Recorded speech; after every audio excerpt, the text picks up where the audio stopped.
What's up, everybody? Welcome back to the channel. It's officially Waiver Wire Tuesday. And although it's not a great week for the waiver wire, it's a great week to make moves. So let's get into the video. Alright, what are these moves that I'm talking about? Well, if your trade deadline is not passed, you should be attacking these players. The first one I'm going to start with is Trey Benson. Trey Benson could be back as soon as this week. He's rostered in about 60% of leagues. And the running back room since he's been gone has been atrocious. Nobody really there has made a name for themselves.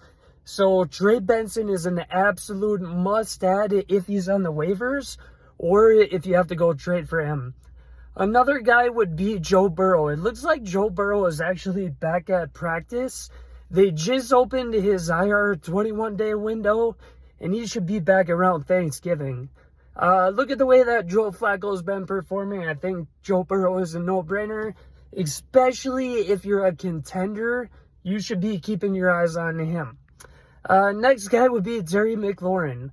Again, a guy that's a couple weeks out, but he should be back after their Week 12 bye, and he's definitely the number one option there.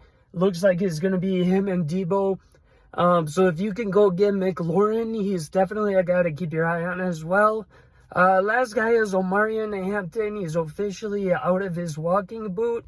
So definitely a guy to monitor.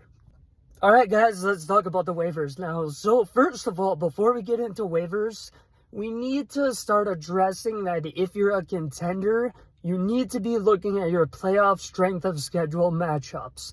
You want to be looking weeks 15 to 17. How are your guys looking? Do your guys have tough matchups? Do your guys have easy matchups?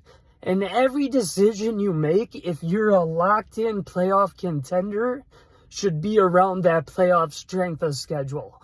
You want to capitalize on that. We want to win these things. We don't want to just get to the playoffs and be one and done. So let's get our minds right. Let's focus on these playoffs if you're going to get there.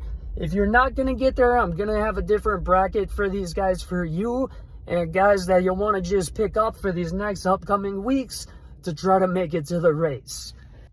All right, so if you are a contender for running backs this week, one guy that I like a lot is Blake Corum.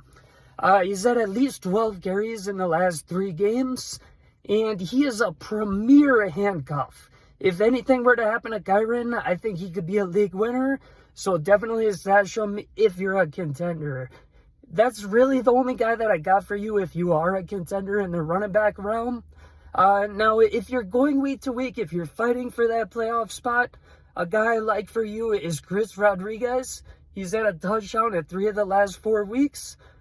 He's got a favorable matchup this week against Miami, so look into Rodriguez for your roster. Another guy that you can maybe pick up is Sean Tucker. It looks like Bucky Irving is unlikely in week 11 with his shoulder. And Sean Tucker has a great upcoming schedule. Good yards per carry, but his production hasn't been the greatest. So it's a guy that, you want to look to see if he is an upgrade to anybody on your roster. If he's not, maybe he's a guy to avoid. Speaking of guys to avoid, there's a couple of trap pickups this week at the running back position. I would not pick up Nick Chubb. He's in a timeshare and his production has been terrible. And I would not pick up Ollie Gordon. Although he does look like a decent handcuff, if anything were to happen to Devon Achane, his production has been relatively terrible, and there's no indication that he would be the solo guy if Achane were to go down. All right, guys, now let's talk about receivers. Like I said, it's a pretty shitty week for the waivers. I only have really one wide receiver pickup for you here, and that's Darius Slayton. Now, Darius Slayton fits any roster. If you're a contender, if you're not a contender, go pick him up. Looks like Dart and him have a good connection. He gets a lot of targets. Good little stash there. And for Darius Slayton, after Green Bay, his schedule is absolutely great. Now, there's a couple of trap guys here in the receiver realm as well, and they'd be Keon Coleman and Calvin Austin. Neither of these guys have really produced enough on a weekly level consistently to warrant any sort of pickup. All right, now let's talk about tight end. So this is probably the best position for waivers this week. you got K-Dot, and I love him as a pickup. He's at double digits in 3 out of the last 5 weeks, and he has an absolutely great upcoming schedule for tight ends. So go pick up K-Dot. Next, we got Zach Ertz. He's at 5 or more targets in 4 of the last 5 games, and he has a decent upcoming schedule. So those are definitely 2 good options for you at the tight end position. Okay, if you're looking for a quarterback, I'm trying to think if anybody went down this week at the quarterback position. Maybe Jackson Doherty might be out next week with a concussion protocol. There's not a lot of good options here. We're looking at guys like Tua. We're looking at guys like Fields. Obviously, we don't want to touch either of them. CJ Stroud would maybe be a guy that you could look into if you're super desperate. If Joe Flacco's still out there, he's an absolute must pick up until Burrow gets back, which again is looking around Thanksgiving time. I would say the number 1 waiver wire pickup for this week for a quarterback would be Dylan Gabriel. Dylan Gabriel has had 5 starts where he's had at least 30 attempts in 4 out of 5 of those, and he's at 3 2-touchdown games. He gets a ton of garbage time points, and his upcoming schedule is good. He faces teams like Baltimore and San Fran, and in the playoffs he has Chicago. So I like him as a pickup if you're desperate at the quarterback position. I don't think I've ever been as excited to pick up kickers this week off of the waivers, but you got a couple of guys that are absolute must-adds. You got Jaime Forbine. He's the kicker for Houston. He's put up weeks like 18, 8, 14, 17. He is an absolute must-add.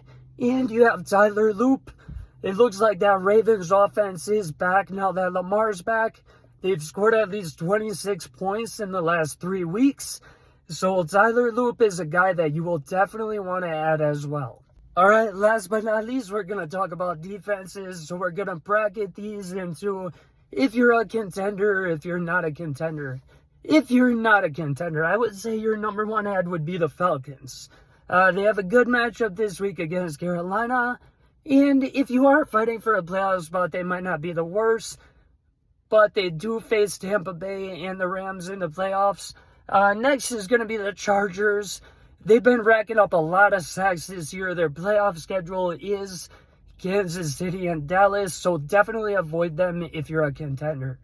Now, if you are a contender and you're looking for teams that have good playoff matchups, we got the Chiefs. They face off against the Chargers and Tennessee in the playoffs, so I like that.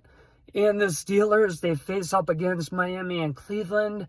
I would like to think that they would have it together by then. If not, never. So those are a couple of defenses you'd want to look into. All right, guys, I hope this video helped you out. If you liked it, please give me a like, shoot me a comment.